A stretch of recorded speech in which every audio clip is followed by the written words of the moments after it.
અત્યારે ચોમાસાની સિઝન શરૂ થઈ છે। આ ચોમાસાની સિઝનમાં સૌથી વધારે નાના બાળકો અને જે વૃદ્ધ લોકો છે એ લોકોની ખૂબ કાળજી રાખવાની જરૂર છે, કારણ કે એ લોકોની ઇમ્યુનિટી ઓછી હોવાના લીધે એ લોકોને શરદી, ખાંસી, તાવ અને સાથે સાથે જે વડીલો હોય છે એમને શ્વાસની તકલીફ, કફની તકલીફ, ન્યુમોનિયા એ બધું થતું હોય છે। તો અને અત્યારે એ પણ જોઈએ છે કે જે ચાંદીપુરા નામનો વાયરસ એક અત્યારે નીકળ્યો છે જે નાના બાળકોને ખૂબ હેરાન કરે છે અને એનો ડેથ રેટ પણ ખૂબ બધો વધારે છે। એટલે આપણે એવું રાખીએ કે આપણા ઘરમાં બાળક માદું ના પડે અને એની કાળજી રાખીએ, અને માદું પડે તો તરત જ ડૉક્ટર પાસે જઈ એની દવા કરાવીએ।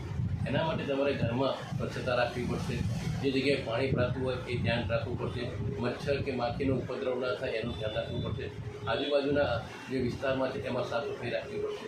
સાથે સાથે તમને કોઈ એવું નાનું લાગે છે કે શરદી, ખાંસી, તાવ છે તો તમારા નજીકના ફેમિલી ડૉક્ટર પાસે જઈ એની તરત જ દવા કરાવજો અને એની સલાહ લઈ જો તમને એવું લાગે છે કે વધારે તકલીફ છે તો તમે કોઈ મોટા ફિઝિશિયન અથવા બાળકોના ડૉક્ટર પાસે, સ્પેશિયાલિસ્ટ પાસે જઈ અને તમે એની પૂરેપૂરી સારવાર કરાવશો તો તમે મોટા ખર્ચામાંથી અને મોટી માંદગીમાંથી બચી જશો।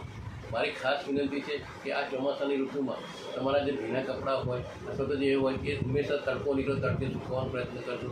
2-3 દિવસ સુકાઈ પછી જ કપડાં પહેરવાનો આગ્રહ રાખજો। જો એવા કપડાં તમે પહેરશો તો પણ તમને એમનો ચેપ લાગવાનો અને એ રોગ થવાનો સંભવ છે। એટલે આ બધી કાળજી રાખશો તો આ ચોમાસાની ઋતુમાં નાના બાળકોની અને તમારા પરિવારની સાર સંભાળથી તમે મોટા ખર્ચામાંથી બચી જશો। તમારા નજીકના જે ડૉક્ટર હોય એમાં તમે તરત જ જઈ અને એની પાસે તમે એન્ટી એલર્જી અને જે શ્વાસની દવાઓ છે એ લેશો તો તમે ઝડપથી તમે એમાંથી તમે બચી જશો।